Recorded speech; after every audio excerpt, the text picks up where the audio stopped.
How's it going, everybody? Welcome back to Set 6, and today we're jumping into Chapter 8 of Final Fantasy VII Rebirth. It's been a bit of a slow one, this one, but we're done. So, enjoy the breakdown. There's a lot of stuff that goes on in this chapter.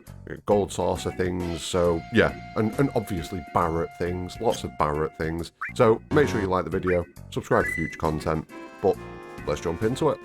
So, in the previous chapter, we finished off with Barret telling us the story of Corel and everything that went down there, and we jumped on the gondola and headed up to Gold Saucer. So, the chapter begins with us arriving at the Gold Saucer, and can I say this scene is, oh, it's so good. It's so good. It's so much brighter and more colourful and pretty than the original version of this scene. It's exactly what I would have expected. So yeah, very happy with this introduction to the Gold Saucer. And as we're heading up, Aerith, Tifa and Yuffie are just absolutely losing it. Even Red 13's getting involved.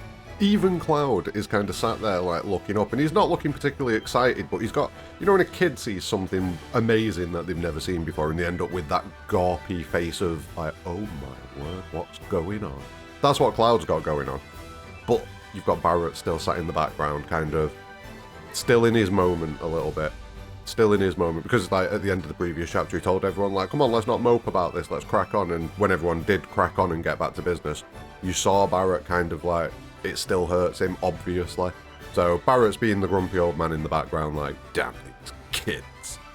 Now when we get up to the actual Gold Saucer and we get off the gondola, the girls run ahead while Cloud, Barret and Red kind of just stand there like, oh yeah, manly, yes, we're not about this fun.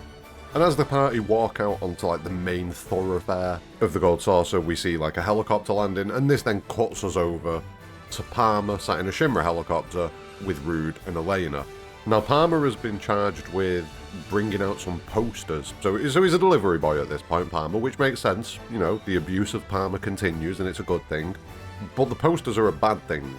They are wanted posters for us, and it would seem that after the events in Junon, we have kind of officially been put on proper wanted list now. And that's the vibe of the whole conversation on the helicopter. Well, Palmer's complaining about being a delivery boy, but, you know, that's the vibe. We then cut back to the Gold Saucer and we get the big dance-off scene thing. It's a bit of a weird one. You kind of have to suspend your disbelief a little bit, especially at the part where Yuffie, Tifa and Aerith kind of join in a fully choreographed dance routine. Like, I don't know when they were taught this dance, but yeah, that kind of happens. It's fun. It's all good fun. We then see Andrea, who appears, who's clearly made his way here from Junon, so you can assume that Madame Emma's made her way here as well. So we'll probably bump into her at some point. But Andrea's kind of leading a dance-off routine. Like I say, it's a weird scene, this. Like, I don't know. Am I just being a grumpy bastard? It's just weird. It's just weird. How did they learn this routine? How have they had time to learn this routine? It makes no sense. But yeah, Andrea joins in and dances around a bit. But then, finally, the big man Dio turns up with his Gold Saucer scarf and his cape and his mustache and his muscles on muscles. He is exactly as ludicrous as I expected him to be. Like, the poses that he keeps pulling. Like, even when he's in mid-conversation a bit later on, we're just stood there chatting to him and he's just flexing like, aha, yes, this is how it is. It's just funny. I love it. I'm super into it. One person who's less into it is Cloud when he gets noticed by Dio, and it is decided that Cloud will be today's challenger. And basically all we have to do is we have to do a quick 3D battler fight with him. It's a pretty easy 3D battler fight. Dio isn't that difficult. Trust me, later on in the game it gets much worse. Much worse. It's fun though. We also, throughout the course of this whole introduction, have met Cait Sith several times. They've appeared, they're kind of an MC of sorts in this kind of daily parade type thing that's going on. So we meet Cait Sith as well. We've met a few people here. But anyway, beat Dio up, get that out of the way, and enjoy while Cloud has one of the crowning moments of his life, clearly, being paraded around in front of everybody and celebrating. Like, he super gets into it eventually. It takes me back to the parade scene in Junon, where he's not really, he's a bit nervous, he's not right, and then with a little bit of a nudge, he's like, yeah, let's go! That's kind of what we've got going on here right now. And it's good to see. It's beautiful to see. Anyway, Dio comes over and gives us a golden ticket, which is our ticket to paradise. Basically meaning we don't have to mess around and pay to get into the Gold Saucer like we did in the OG, which is brilliant. I'm super into it. Now, the ladies of the party, Red 13 included, all decide that it's time to have a little bit of a break and have some fun at the Gold Saucer.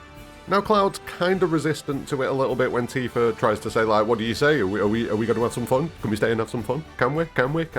And Cloud's kind of like, I don't really know. But then he sees a black cloak in the background of his vision, like just way off in the distance. And immediately, Genova flicker, Sephiroth appears in front of him like, oh yeah, you might as well have some fun now because you're not going to be able to soon. What? No, I didn't say anything. No, you just have your fun. You just have your fun. And whisks himself away. So Sephiroth kind of messes with Cloud a little bit, and it makes everyone in the party kind of look at Cloud like, maybe you shouldn't have some fun. And it takes Aerith to kind of grab him and kind of shake him out of it, because he's like completely in that dazed kind of, oh my god, Sephiroth state.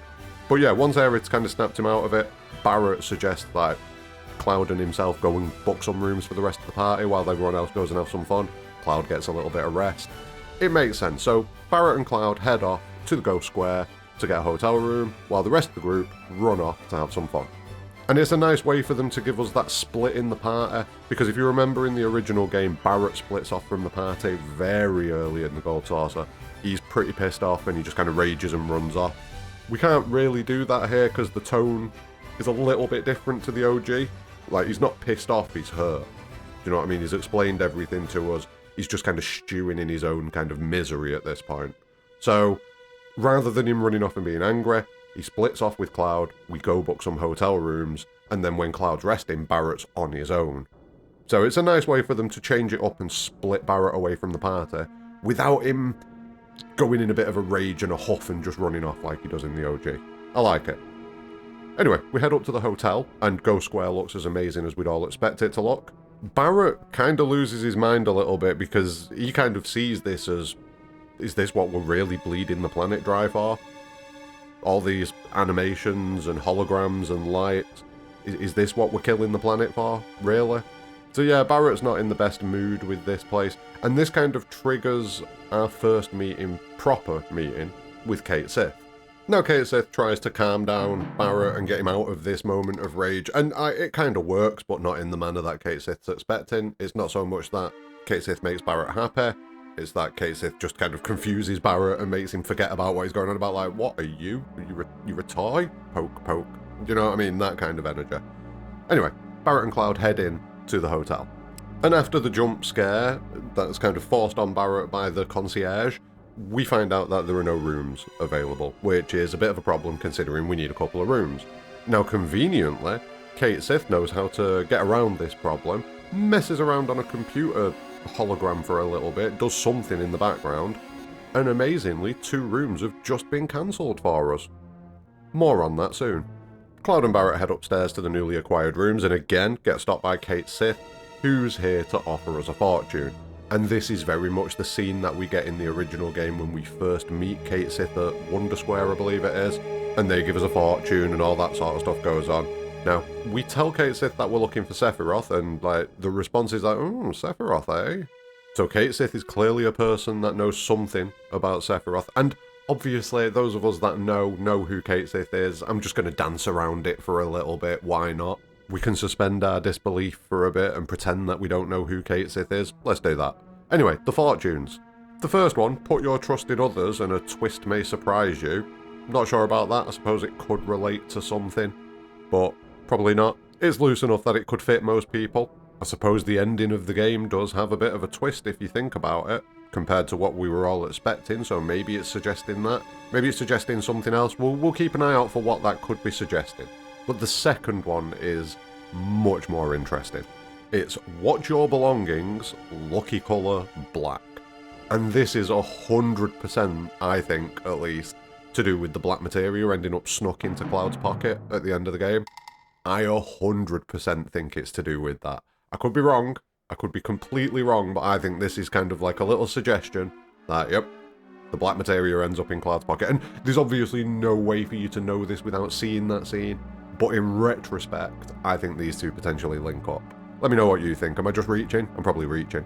But then we get to the big one, the big prediction, the one that happens in the OG as well. And in fairness, very quickly, the first two kind of happen in the OG. In the OG, it's something about trusting in your friends and something good could happen in the summer, something along those lines, the first one. And the second one is similar, but it's like lucky colour blue. And it kind of feels like they've taken those two and made them slightly more story relevant rather than just a bit random, whereas this one obviously is the one. And you can see it takes Cloud aback the moment he reads it, and he can't read it out loud. Whereas Barret tells us that it says, "Seek what you are sure to find, but alas, you shall forever lose what you cherish most." You shall forever lose what you cherish most. Not lose, but forever lose. And that's slightly different from the OG. In the OG, it's basically what you seek will be yours, but you will lose something dear or something important. This one kind of makes it slightly harsher, like you will forever lose the thing that you hold most dear. And we can assume that it's Aerith. You know what I mean? It was in the OG. We can assume that it's Aerith. That's going to be the thing that he's going to lose, that he cherishes the most. But in the remake, they keep subverting expectations and changing things and like giving things a slightly different twist and a slightly different angle. So I'm wondering if there's going to be more to it. And there's going to be something else maybe that Cloud loses as well. I don't know. Let me know what you're thinking in the comments below about that one. What else could he lose, like beyond himself and his life and things like that? Let me know in the comments below what you're thinking about that. Anyway, Barret and Cloud head up to get the elevator up to the room. But as that scene's happening, Palmer arrives with Rude and Elena, and they find out that their room has been taken. So clearly the room that Cait Sith cancelled earlier on was Palmer's room.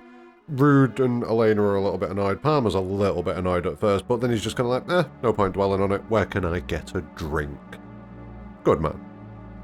We hit the elevator, we head up to the room, and when we enter the room, we find the most glorious thing in the world. Barret and Cloud absolutely brown the pants, because there's a little Tombury dehumidifier, and I'm going to be honest, Square Enix, just make it. I'll buy it. Just make it. Like, just make me that little Tombury dehumidifier, and I'll buy it immediately. Look at it. It is the best thing I think I've ever seen. I would own one of them. 100%. It's ludicrous. Absolutely ludicrous. And the room itself is just a complete gimmick room. You go up to the windows and handprints appear. There's a book that continuously falls off the shelf. There's a chest that you can open that just pops eyeballs out of it. So yeah, I mean, you can explore all of this after Barret leaves, because again, like I say, this is the way that we kind of replace Barret leaving the party for a little bit for things to happen. But before he leaves, he kind of tells Cloud, yo, you're being a bit weird recently, mate. Get a sleep. Get some sleep. So Cloud agrees, and he gets himself a little power nap. After spending 20 minutes talking to the Tombury, of course. Now, when Cloud falls asleep, we change perspective over to Zack's world, to the Terrier timeline. And we're seeing through Cloud's eyes, and we can see Zack kind of manoeuvring around the room, checking the white materia. He's never seen materia like this before. There's something about the colour. We'll get to that. He checks on Aerith, who's still motionless, unconscious, on the bed. Cloud is seemingly in a catatonic state, but less unconscious than Aerith. It seems like Cloud's sort of waking in these moments when he sleeps in the real world. Oh, well, I say the real world, but we don't know if it is the real world, let's be completely honest. But yeah, when he's asleep, his consciousness seems like it can kind of come here and observe a little bit and see what's going on. That's what it's suggesting with the fact that we can see through Cloud's eyes at this moment. It's 100% suggesting that to me. Anyway, Zack leaves the room, heads downstairs, has a little chat with Elmira and Marlene, gets told off by Marlene for just not having any manners, which is fair. He does need to get himself some manners, this boy. So, good on you, Marlene. Put that kid in his place. And then we find out about Biggs. Biggs has been dropping off food for Elmira and Marlene. And we find out that his face is on wanted posters all over the town. So we know Biggs is up and about and active and doing things. And when we see Biggs looking at the wanted poster, we see Wedge, Jesse, Tifa, Barret, all crossed out. And this is because as far as we know, they're all dead. And again, it makes me wonder what state is Midgar in the Beagle timeline, the timeline where the party are active. What's going on in that Midgar? We need to see it. We need to see it. Anyway, Zack promises that he's going to go out, he's going to find Biggs, and he's going to bring him back for Marlene.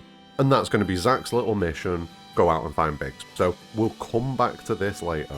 Now, Cloud seems to hear the words, not bad kid again, which is what Zack says to Marlene, and that's what wakes him up, so it makes me think that he was kind of an observer in that scene, probably seeing from the perspective that we were seeing from, his consciousness just kind of hovering about, and it makes me think of the whole scenario with, in Aerith's kind of story, the Trace of Two Paths story, we have that moment where Elmira's husband comes back from the war, but he's dead. So he's kind of stood there like a live stream apparition, essentially. And he can see everything that's going on, but Elmira can't see or perceive him, and he can't interfere with anything that's going on. He's just there observing it. And in the book, it's Ifalna, the spirit of Ifalna, that helps Aerith to see this and allows Aerith to see this. But I would guess that Cloud is in that situation himself right there. His consciousness can kind of drift about and seems to be bound to Zack, potentially. I mean, he could just be seeing through Zack's eyes, but it doesn't give us that kind of feeling. The cinematography, you know, the shots that we see, doesn't give me that kind of feeling. I feel like Cloud's consciousness is kind of bound to Zack, and he's kind of following him around, observing what's going on. That's what I'd say. Let me know what you're thinking on that one in the comments.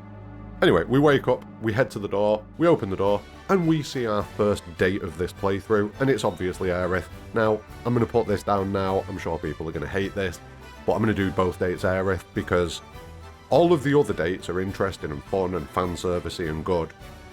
Aerith's date is the story, and this is a story walkthrough.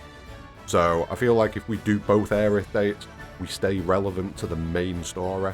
And I'm not even saying this from a shipping perspective, just purely from a narrative perspective. The Aerith dates are the most important, in my opinion. So we're going to go with that. Anyway, Cloud and Aerith head out around the Gold Saucer, we do the date. You can check out a few of the different locations and you can get involved in certain games. For example, if we head to the event square, we get a conversation between Aerith and Cloud about Jessie, and, you know, that's quite a nice moment, gives Jessie a little bit of a shine in the game. We can head to Wonder Square and we can do some G-biking, you know, Aerith kind of challenges us a little bit, like, oh yeah, that's what all the old boys say, it's nothing like the real thing, so we jump on and we show, we put down a score. And you can continue to do this, hop into different various areas in the Gold Saucer. Eventually though, once you've had your fill, you can head your way over to the Sky Wheel, and that'll kind of set things back in motion. And as soon as we do that, we cut to Barret outside Battle Square, and things have gone down. Things have gone down in a big way. We see people running, screaming, we see Shinra troopers on the floor dead, we see bullet holes all over the wall. Barret kind of follows the path, and eventually he sees a man in an elevator with a very similar gun arm to the one Barret has. We'll pick back up on that later. Anyway, we cut back to the Sky Wheel, and as we're about to get on, we hear that it's been shut down, obviously because of the events that we've just seen over in Battle Square. Cait Sith turns up, really panicked and like in a rush, and kind of tells us we need to get over to Battle Square because there's been a shooter, and the man who did it was a man with a gun arm. Immediately everyone's going to think the worst, obviously, because as far as we know, Barret is the only person with a gun arm. So, yeah, it's not looking good. It's not looking good. We head over to the Battle Square and start to investigate after being given clearance by a sneaky message from Cait Sith to the guards. So we get ourselves in there, we're kind of investigating everything. The rest of the party have caught up to us, and when we head into the back, we can see essentially a crime scene with dead bodies covered up, bullet holes everywhere all over the wall. It doesn't look good. Even Cloud immediately is just like, shit. So, yeah. Not looking good for Barret, it really isn't. And then Dio turns up and kind of explains the situation to us. Obviously, all the way through the conversation, he's flexing and posing, and it's glorious to watch. He eventually gets to the point and kind of suggests that it's Barret that's done this, and, you know, we need to catch Barret. But Cloud points out that whoever's done it shot out all of the security cameras, and that's not Barret's vibe. If Barret did this, he did it for a reason. And if Barret did this for a reason, he wants everybody to know about it. And this is proven by his actions in Remake. Proven by his actions. So, he buys us a bit of time with this piece of logic, and Dio kind of agrees, okay, we've got 24 hours to find the actual perpetrator. And if you do that, we're good.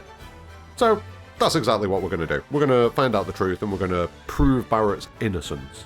So I suppose it's time to get cracking and get our detective hats on, eh? Because if we don't get this done within 24 hours, we will all be arrested and handed over to Shinra.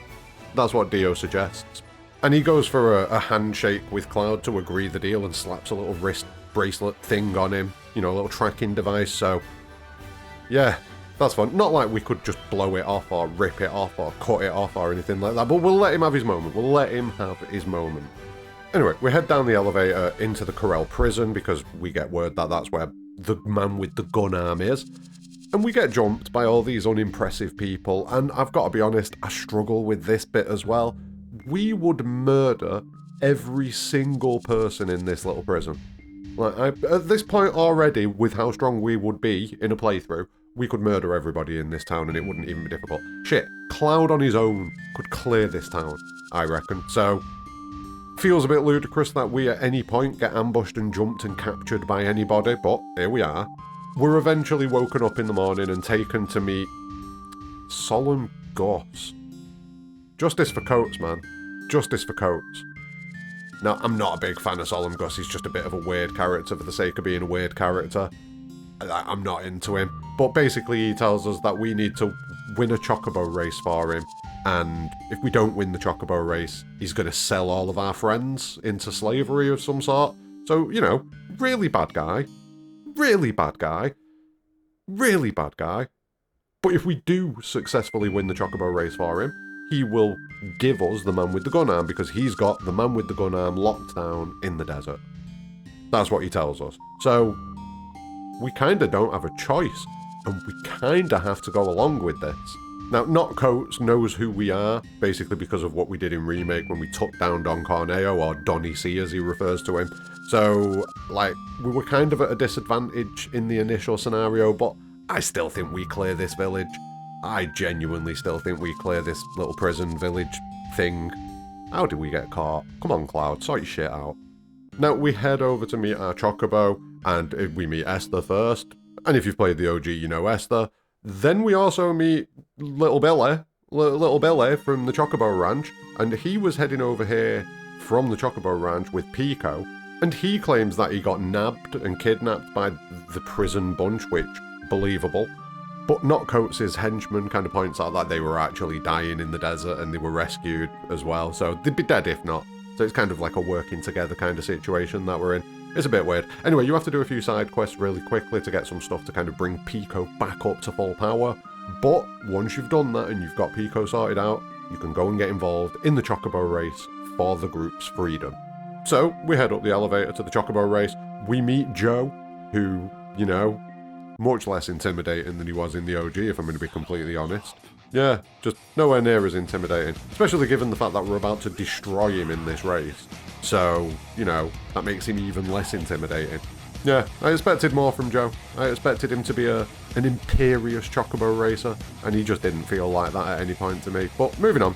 Wait for the Chocobo race to begin, do some laps of the room, you know, just do some circles like this. This is how you do it, this is how you warm up for a Chocobo race. You can chat to all of the people, most of them are weird, but once you've finished your warm up, you've chatted to everyone and made everyone uncomfortable to the point where they've left the room because some guy is just running around in circles, he's weird.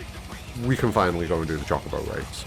And I've got to say, Chocobo racing in this game is so good. I really wish that Chocobo GP game that they made, you know, the one that had all the awful microtransactions in it and just wasn't good. They could have just done this. Like, they could literally have just released Chocobo Racing and put a little bit more into it, and I'd have been down. I'd have been fine. I'd have been perfectly happy with this. Such a good game. Such a good mini-game. Anyway, we cut to Palmer, and Palmer's got some poor girls, like, hanging off every word that he says. Rude's disappointed in the whole situation that's going down. And Palmer's certain that he's on a lucky streak, and his birdie's going to get him the win. I don't think he's been paying attention. I just don't think he's been paying attention. How is he on a lucky streak? How? Now, Rude gets a call from Elena, who is definitely suffering. She knows how unlucky the group is being at the minute, because she's out in the desert walking around in a black suit looking for a man with a gun arm, and she's melting, and she's not happy about it. So she demands ice cream. I think that's a justifiable thing to request, but it's not allowed to be vanilla. Rude gets fed up and just hangs up on her, and we get another moment where he's just kind of like, wish you were here, partner, and again, it's very sad. And we touched on Reno's voice actor, the Japanese voice actor, passing away during the development of Rebirth, and that's why things kind of went this way, and Reno's not really featured in the game. Yeah, it's sad. Anyway, we win the Chocobo race because obviously we do. Joe ain't shit. Joe ain't shit. So we win the Chocobo race, and we get the information that we require. As we're leaving, we have a quick chat to Billy, who says that he's going to stick about, seeing as we've put Pico's name on the map and give Pico a victory. So he's going to stick about and try and, you know, ride that wave. You know, strike while the iron's hot kind of thing. So we leave Billy to it and we head out into the desert. And it doesn't take us long to catch up to Barret. We get hit by like a bit of a sandstorm. Barret helps us get protected and behind a car. And then the group questions him a little bit, with Cloud kind of flat out saying, "Tell us it wasn't you." And I get the feeling from this that Cloud would accept, just at face value, if Barret said that he didn't do it, Cloud would be like, okay. That's the vibe I get from this conversation. And it's something that we'll revisit towards the end of this section, but there's a massive bond growing between Cloud and Barret, and I love to see it. 100% love to see it. Barret tells us the rest of the story about what went on. He tells us about how he and Dyne had gone out to the reactor to see what had actually happened, and then they were heading back to the village, and when they arrive back at the village, they find it on fire. They find the mayor. He's kind of begging them to help, and as he's talking to them, he gets shot and goes down. And then a bunch of Shinra troopers open fire on Dyne and Barret, leading to them to have to take cover. And eventually we end up in the situation that we were in the OG, where Dyne he saves Barret after Barret gets shot in the leg, but he falls down like a ravine. Barret catches him and holds his hand, and then Scarlet comes along, takes the gun, basically saying, if you want anything done, you got to do it yourself. And she just opens fire and destroys both Dyne and Barret's hands, leading to Dyne falling into the ravine below, and Barret assuming that he was dead. Barret continues and tells us about how he thought he was done for until Dr. Sheeran found him, saved him, and kind of helped him back. So Dr. Sheeran has done some bits.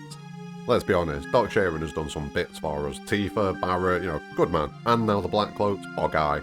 And Barret continues to tell us about how rather than getting the usual prosthetic, he decided to get a means to an end, which is his gun arm. And we kind of figure out that clearly he wasn't the only one that did that, and that Dyne also did the same thing. Anyway, at this point, we keep looking for Dyne. Barret wants to find him and talk to him and figure this out, and talk through this and understand what's going on. That's kind of what Barret needs to do. So, we head over to the shack where we know that the man with the gun arm is imprisoned. And yeah, this is a big scene. Barret heads in alone, and we see Dyne just kind of sat tied up on a wooden chair. And Dyne recognises Barret immediately, and from this scene you can tell that Dyne's not all there. He starts talking to Marlene and Eleanor and looking over at the couch on the other side of the room, and he's talking about how it's Eleanor's birthday, and yeah, Dyne's clearly not in a good place. He's clearly got some kind of psychosis going on or something to that effect. He's clearly a broken man, fully understandable after the events that happened in Corel. And it's kind of a startling look at the route that Barret could potentially have gone down. They both kind of went through the same thing, and these are the two different outcomes. Now Barret undoes Dyne and helps him up and takes him outside, but as soon as Dyne sees Cloud, he flips because he immediately sees Shinra stood there, a soldier.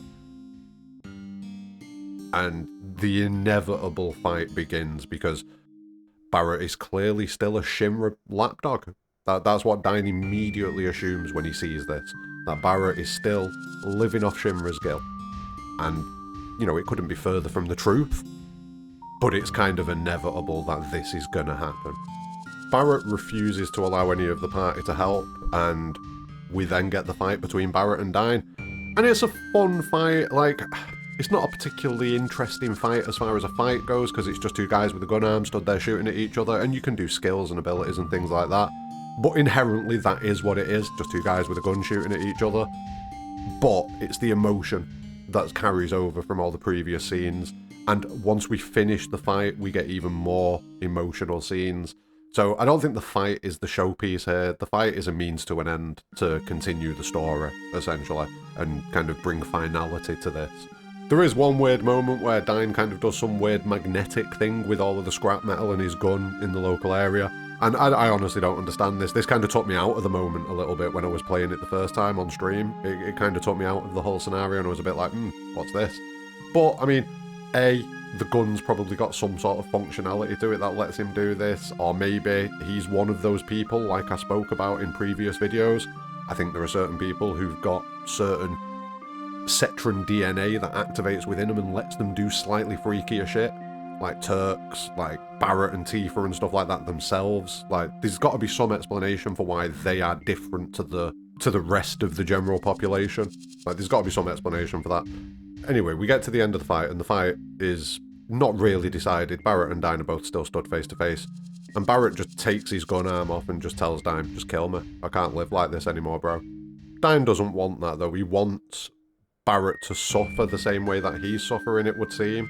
He feels that Barret ran away and disappeared. That's kind of the thing that he feels. He feels like Barret left him. And Barret agrees with him. And he also agrees that he never should have believed Shinra. And you can see that Barret's suffering a lot, all the time, constantly about this. And he's trying to convince his friend that he did what he thought was for the best. He did what he thought was going to help and what was going to change everybody's lives for the better. But it didn't. It changed everyone's lives for the worst. And it seems like we kind of get to a point where Dyne does sort of forgive Barret a little bit. He says that he can hear Eleanor and she's telling him not to hurt Barret and that Barret didn't mean for it to go this way. Then some Shinra troops turn up and Dyne's like, who do I blame? Who do I blame? Oh, clearly Shinra. Opens fire on all the Shinra troops. Yuffie and Cloud are straight round there and take out the Shinra troops immediately, with Barret tackling Dyne to the ground to stop him from getting shot. And this is where we get the revelation that Marlene is still alive. And this breaks Dyne the final bit of the way. Dyne says that Marlene and Eleanor are waiting for him, but he can't bring himself to join them. And we all know what that means, but then Barret tells him that Marlene is alive and shows him the picture of Marlene and says that she's in Midgar, she's 4. And Dyne kind of... I'm getting chills just talking about this scene right now. It's such an emotional scene. Dyne just kind of... He goes into a moment of joy and rapture and then realises that he can't go near Marlene in the state that he's in. Barret explains why he did what he did. He thought everyone was dead and then he heard Marlene crying inside one of the buildings and rescued her, and that she gave him the strength to carry on and not end up like Dyne. And this is where we see the thing that made them go different directions, I think. I think if Barret doesn't have Marlene as that rock of stability, he goes the same way that Dyne has gone. Dyne flips back now from his state of sort of forgiveness to blaming Barret and saying that Barret took everything from him, even his daughter. He took everything. But Barret says, no, we can go to Marlene right now. And that's when Dyne realises that, no, I can't. More Shinra troops attack mid-conversation and Dyne throws Barret out of the way. And this is Dyne's last stand, where rather than throwing himself into a ravine like he does in the OG, he guns down all of these Shinra troopers that are attacking, takes a ludicrous amount of bullets in the process, and then stumbles over to Barret, gives him a smile, and just collapses on him. It's a super sad scene. It's a super sad scene. And in his final words to Barret, he still shows that he blames him. He tells Barret to carry that guilt and hold that guilt before finally passing away. And it's super sad. And I'm going to say this now. This whole scene should have stopped right now. This should have been the end of it. It should have stopped here with Dyne dying, Barret being sad. Just let us have this moment. But no, we don't get to stew in this moment. Some Shinra troops turn up and then Palmer turns up in his big robot. And then we have to do this really annoying driving, shooting minigame.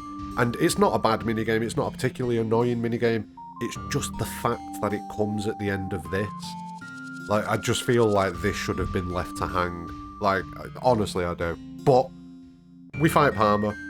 It would be a funny fight, but, like, I was in a complete mood after that, and I wasn't up for a Palmer fight with funny bits going on. Wasn't ready for that. Even talking about it right now, I'm in a very, like, somber mood after the whole Barret scene. And just seeing this is making me angry. Alina got some ice cream, though. Or at least an ice lolly. So, you know, that's a good thing. Anyway, we beat up some Shinra troops, we beat up Palmer, then Dio arrives with a buggy, gives us the buggy, takes the bracelet off Cloud as well. He's been using that to listen in on us, so he knows everything that we've said is true. And he promises Barret that he'll make sure that Dyne gets a proper burial, which is nice, and you can come back later on, and you do find a gravestone here. And, you know, it's super sad. I just wish we didn't have the Palmer nonsense in it. Just take the Palmer nonsense out of it, and this is perfect.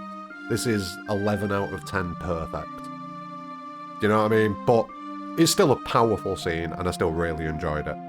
Before we leave, Cloud and Barret have a bit of a moment, and like I was saying earlier on, there's a proper friendship forming between Cloud and Barret, and Cloud tells Barret, you know, we're here for you if you need us. And Barret's like, I actually kind of believe you, you know. It's a good moment. It's a lot of good moments that go on in this scene. I just feel like the ending of it needs to remove the Palmer and Shinra aspect of it. We could have done it 20 minutes later. We could have just separated it off into another thing and done it 20 minutes later and I'd be fine with it. But, like, this moment, it's just, oh, such a good scene. Such a good scene. And I'm also noticing that we've rambled quite a bit in this one. You know, this is a lot of narrative stuff happens in this chapter, but we're getting close to the end now. We've pretty much finished all of the story stuff.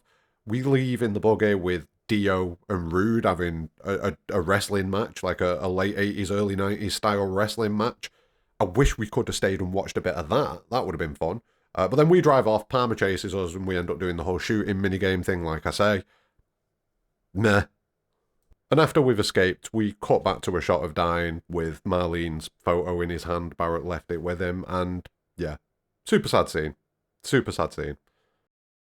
Now, that's us done with the whole Dyne and Barret situation. We've got the buggy, we're going to head over to Gongaga, but we've got a few other things to do first. Now, the first thing that we have to deal with is we flip over to Midgar, and we've got a scene here of Reeve editing and doctoring the wanted posters to remove our pictures and put other people's pictures on there.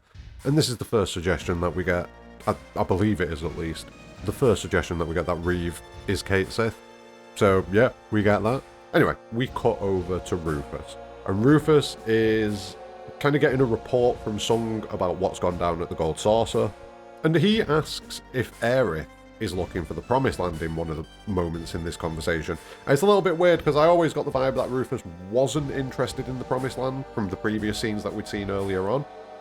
But now he seems like he is interested in it and that it's a dream of his to see it with his own eyes.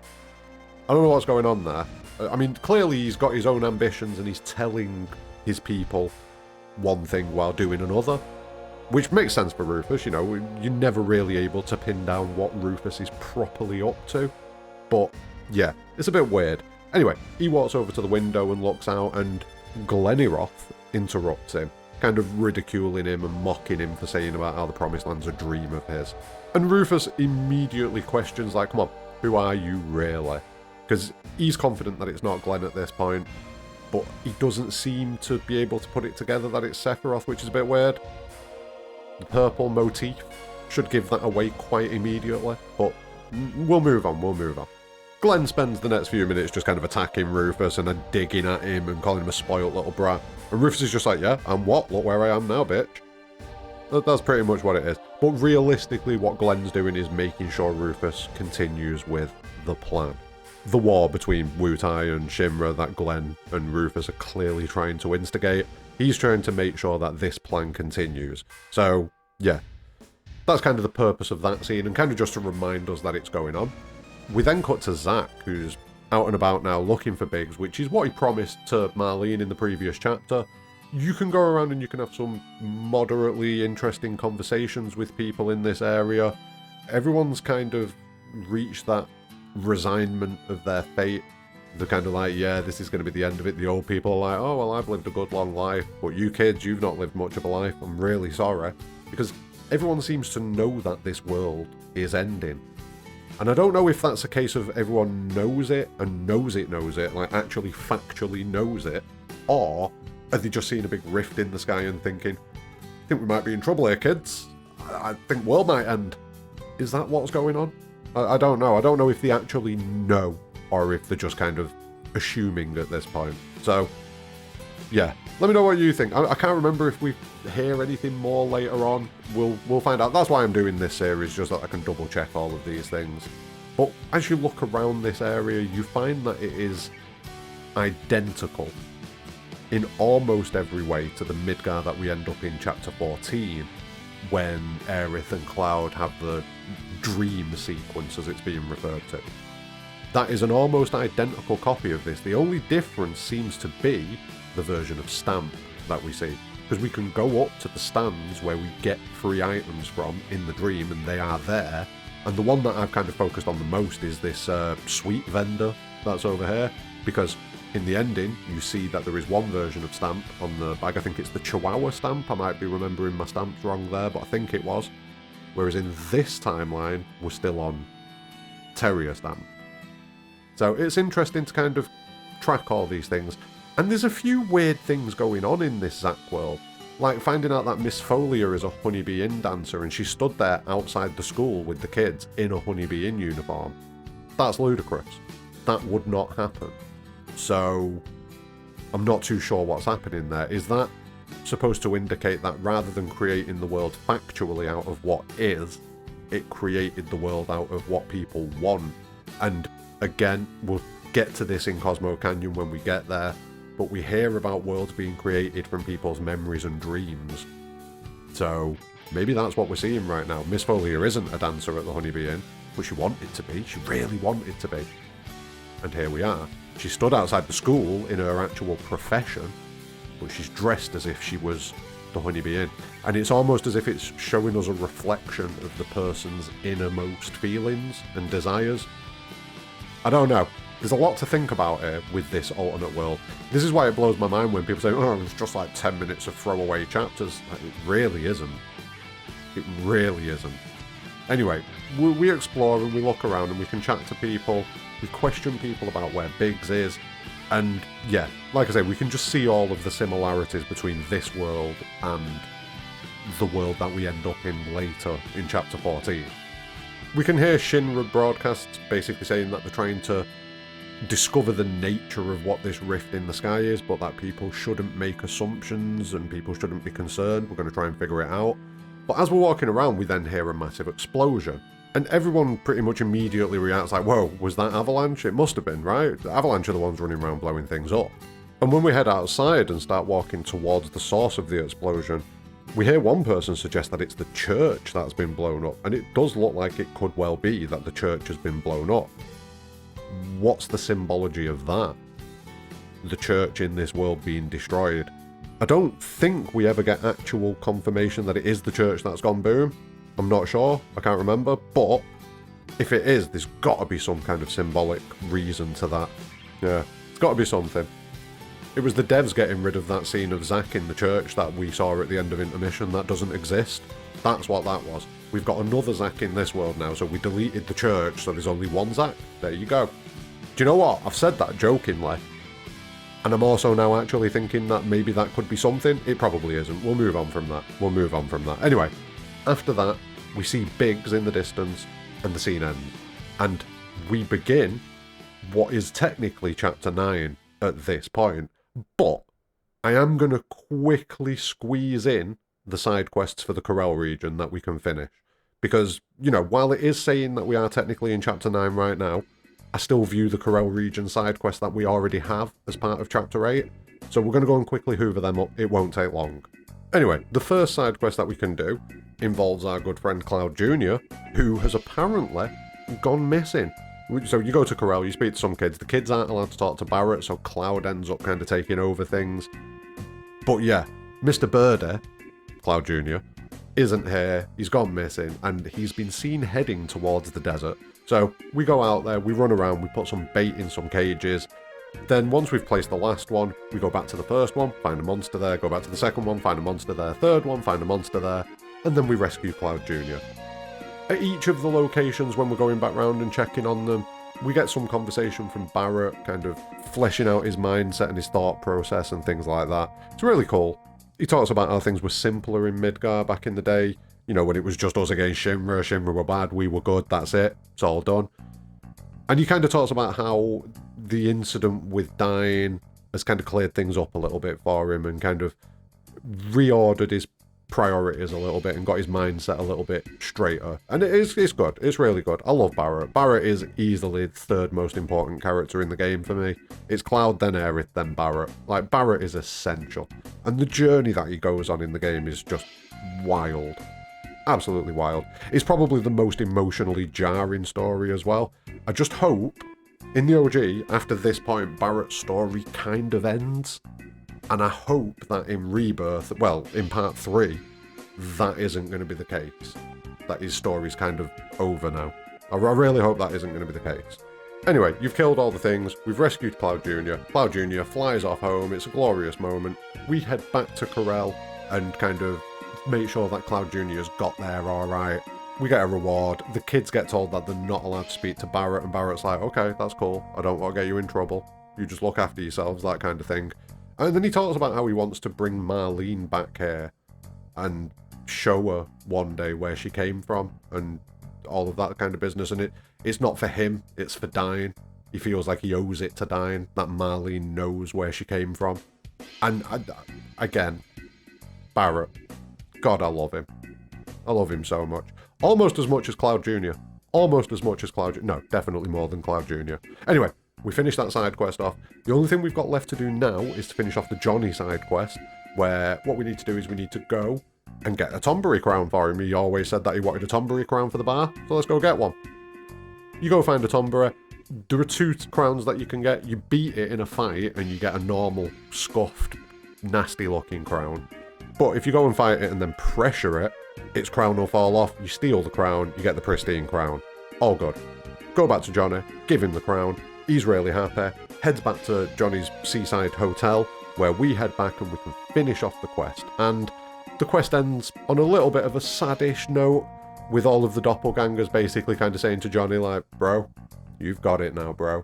We've got to go, bro. See you later, bro. Have fun, bro. And they all, poof, out of existence, leaving Johnny alone and sad, but optimistic and happy at the same time, proclaiming at the end that he is going to be 7 Johnnies in one. Wild. Wild. Also, he tells us about the fact that he's going to showcase all of the stuff that we find in the world, and yeah, Johnny is having a good time. Johnny is having a good time. That is finally going to be the end of the Chapter 8 breakdown.